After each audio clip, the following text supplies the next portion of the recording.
Have you ever wondered what makes a story truly stick with you, while a simple fact just fades away?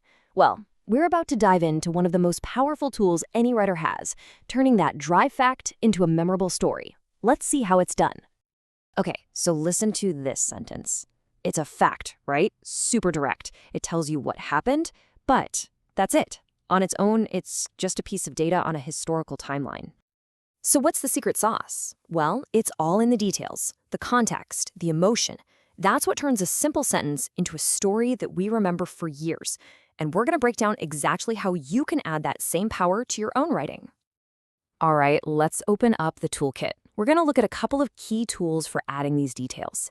Now, I know they might sound a little technical at first, but trust me, once you see them in action, they're super simple and honestly kind of game-changing. So first up, the adverbial phrase. The easiest way to think about this is like a little add-on. It tells you when, where, or how something happened. The key thing to notice? No verb of its own. Look at the example, as a child. That just sets the scene, tells us when she had this dream. Simple, right? But really effective. Okay, now let's level up to the adverbial clause. You see the difference here? When she was growing up. Boom, we've got a subject, she, and a verb, was. It seems like a tiny change, but it makes the details so much more dynamic. It's not just a snapshot in time, it's a whole period of action. This is where your writing really starts to breathe. Okay, so we know what they are, but how do we actually use them to make our sentences pop? Let's check out some before and afters and see this transformation for ourselves. Check this out. The before sentence. The astronauts gave a big cheer.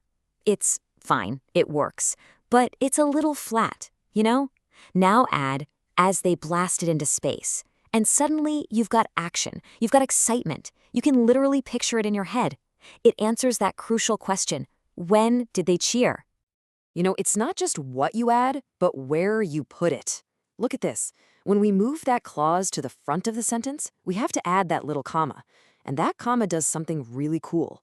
It creates a tiny pause, a little bit of suspense.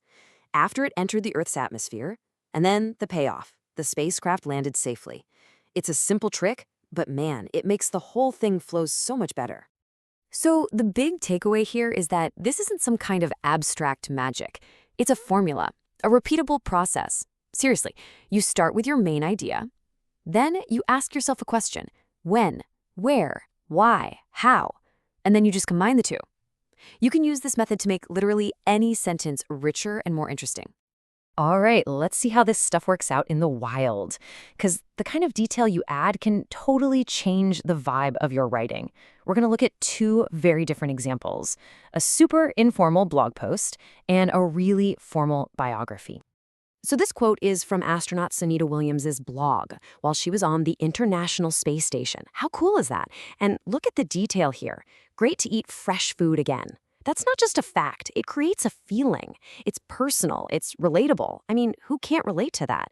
It makes you feel like you're right there with her, floating in space, just happy to have some fresh food. Okay, now let's do a complete 180. We're going to pivot to a text with a totally different goal, documenting someone's life and career. So this is ESA astronaut Samantha Cristoforetti. Her career is just packed with incredible achievements. And a biography's whole job is to lay those achievements out in a really clear, factual, and chronological way. And can you see the difference right away? The clause, after she graduated, doesn't tell us how she was feeling about it. It gives us formal context. It places this huge event, becoming a fighter pilot, squarely on the timeline of her life. And that's exactly what a biography is supposed to do.